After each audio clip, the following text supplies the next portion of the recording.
নমস্কার প্রিয় দর্শক বন্ধুরা, বাংলার বিধানসভার ভোটের সময় যত এগিয়ে আসছে তার মধ্যে রাজনৈতিক দলগুলোর মধ্যে লড়াই ও প্রস্তুতি কৌশল প্রসঙ্গত এগিয়ে চলেছে। কোন কোন বিধানসভায় কাকে প্রার্থী করবে তা নিয়ে চমক দিয়েছে রাজনৈতিক দলগুলো। তবে লক্ষ্য করা যায় এই মুহূর্তে রাজ্যের রাজনৈতিক দলগুলি আগামী বিধানসভা ভোটের প্রার্থী ঘোষণা করে ফেলেছেন। তার মধ্যে চমক লক্ষ্য করা গেল শ্রীরামপুর লোকসভা কেন্দ্রের সাংসদ কল্যাণ বন্দ্যোপাধ্যায়ের পুত্র শীর্ষণ্য বন্দ্যোপাধ্যায়কে দেখে উত্তরপাড়া বিধানসভা কেন্দ্রের প্রার্থী ঘোষণা করে তৃণমূল কংগ্রেসের প্রার্থী শীর্ষণ্য বন্দ্যোপাধ্যায় উত্তরপাড়া বিধানসভার কোন্নগর ও উত্তরপাড়া পৌরসভায় যান তৃণমূল কংগ্রেসের সকল যোদ্ধাদের সাথে কথা বলেন। এরপর জনসংযোগে বেরিয়ে উত্তরপাড়া কলেজ এলাকায় লাড্ডু বিলি করেন এবং প্রবীণ বয়স্ক মহিলারা জয়ী হবার আশীর্বাদ করেন, যা আলাদা এক দৃষ্টান্ত সৃষ্টি করে। ওই মুহূর্তে প্রার্থী বলেন, এর আগে অনেকবার উত্তরপাড়াতে বিভিন্ন প্রচারে আমি এসেছি, বাবার সাথেও এসেছি, তবে এবার নিজের জন্য এসেছি, সকল মানুষের কাছে মানুষের পাশে থাকবার জন্য, কিছু করবার জন্য। এছাড়া আরও কি বললেন প্রার্থী শীর্ষণ্য বন্দ্যোপাধ্যায় সরাসরি শুনে নেব। এই প্রার্থী ঘোষণাতে তৃণমূল কংগ্রেস কর্মী ও কোন্নগর পৌর সদস্য শুভাশিস চৌধুরী ও উত্তরপাড়া তৃণমূল পৌর সদস্য তাপস মুখার্জি কি বলছেন। মাঠে নামলে মানে আজকে সবার সঙ্গে উত্তরপাড়ার মানুষের সঙ্গে তো আমার আত্মীয়তার সম্পর্ক, এমনি আসি আমি, তো এমন নয় যে ভোট আজকে প্রার্থী করেছে বলে আসছি। 2009 থেকে আমি উত্তরপাড়ার মানুষের কাছে আসছি। আজকে এলাম, সবার সঙ্গে চাটা খেলাম, কথা বললাম।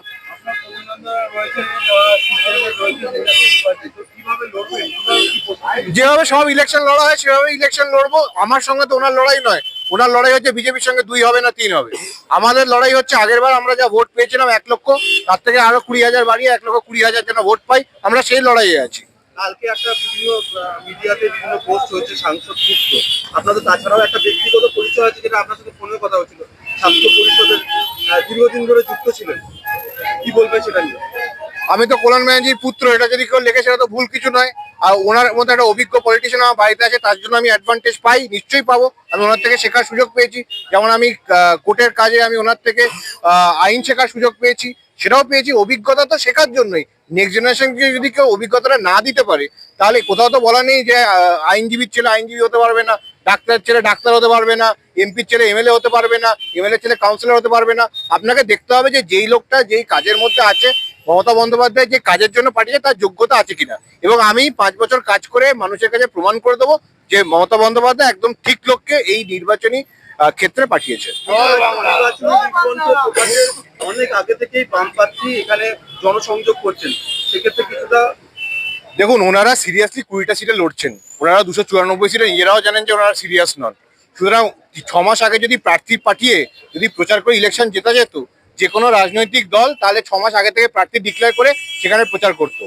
রাজনীতিতে ইলেকশন জেতা হারা হয় পলিসির ওপরে, এবং মমতা বন্দ্যোপাধ্যায় পলিসি পশ্চিমবাংলার মানুষ 3বার অ্যাকসেপ্ট করেছে, 4র্থবার অ্যাকসেপ্ট করে 4টা মেতে মমতা বন্দ্যোপাধ্যায়কে 4র্থবারের মতো মুখ্যমন্ত্রী করবেন। এবং তার মধ্যে উনি যে এমএলএ সংখ্যা পাবেন তার মধ্যে একজন এমএলএ উত্তরপাড়ার হবে। বিভিন্ন কয়েকজনকে দেখা যাচ্ছে সোশ্যাল মিডিয়া পোস্ট করছে ভূমিপুত্র নিয়ে, কি বলবেন? হ্যাঁ, তো সেটা তো আমাকে নিয়ে করছে না, সেটা মীনাক্ষীকে নিয়ে করছে। আমি তো 2009 থেকে উত্তরপাড়ার মাটির সঙ্গেই যুক্ত হয়ে আছি। উনি তো নন্দীগ্রামে খারাপ রেজাল্ট করেছেন বলে ওনাকে উত্তরপাড়াতে পাঠানো হয়েছে।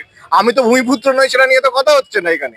আমি তো 2009 17 বছর হয়ে গেল আমি উত্তরপাড়ার মানুষ, উত্তরপাড়ার মাটি, উত্তরপাড়ার ইলেকশন, উত্তরপাড়ার উৎসব, উত্তরপাড়ার দুর্গাপুজো, উত্তরপাড়ার অন্য পুজো, সব সঙ্গে জড়িত আছি। তা আমার সঙ্গে তো এই কথাটা আমার সঙ্গে তো খাপ খায় না।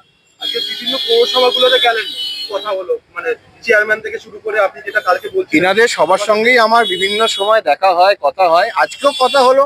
আজকে আমরা আগামী দিনে আগামী 40 দিন কিভাবে কাটাবো আশা করছি। আমরা হোম গ্রাউন্ডে খেলছি, আমরা হোম গ্রাউন্ডে যেভাবে একদম চাপমুক্ত হয়ে ব্যাটিং করা দরকার আমরা সেরকম ভাবে খেলবো। আমরা আমাদের পোটেনশিয়াল অনুযায়ী খেলবো, বাকি দেখা যাবে রেজাল্ট হবে। হুগলি কি কল্যাণ ব্যানার্জি? হুগলি কি কল্যাণ ব্যানার্জি? দেখুন, কল্যাণ ব্যানার্জির এখানে যে পপুলারিটি আছে সেটা অনস্বীকার্য। আপনারা যেখানে যাবেন আপনারা সেখানে কল্যাণ ব্যানার্জি পপুলারিটি পাবেন। সুতরাং উনি he is a popular leader, he is a popular national leader. সুতরাং এটাতে কোনো আপনার প্রথম লক্ষ্য কি থাকবে? দেখুন, উত্তরপাড়াতে এমনি আপনি যদি দেখেন 2008-এর পর থেকে একটা ব্যাপক একটা উন্নতি হয়েছে, ডেভেলপমেন্ট হয়েছে। এবং উত্তরপাড়ার একটা সামগ্রিক ডেভেলপমেন্ট যেটুকু এমএলএর আন্ডারে পড়ে। আর তাছাড়াও যা যা দরকার, এখানে আমাদের 365 দিন তৃণমূল কংগ্রেসের কর্মীরা আছে, কাউন্সিলররা আছে, চেয়ারম্যান আছে, পঞ্চায়েতের প্রধানরা আছে, তারা শীত গ্রীষ্ম বর্ষা যে পরিষেবা দিচ্ছেন তার সার্বিক একটা উন্নয়ন করার কথা ভাবতে হবে।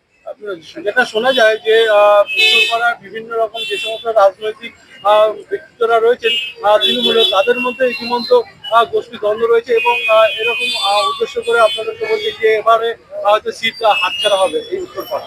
শুনুন, গোষ্ঠীদ্বন্দ্ব এগুলো যে কোনো সিটে যে কোনো বিরোধী দল এই একই কথা বলে। এখানে কোনো গোষ্ঠীদ্বন্দ্ব নেই। এখানে রেকর্ড দেখাবে আপনাকে যে গত বিভিন্ন নির্বাচনে উত্তরপাড়া প্রত্যেকবার শুধু মিউনিসিপ্যালিটি যেতে তা নয়, অ্যাসেম্বলিতে জিতেছে, পার্লামেন্টারি কনস্টিটিউয়েন্সি জিতেছে এবং প্রত্যেকবার লিডে রেখেছে প্রার্থীকে।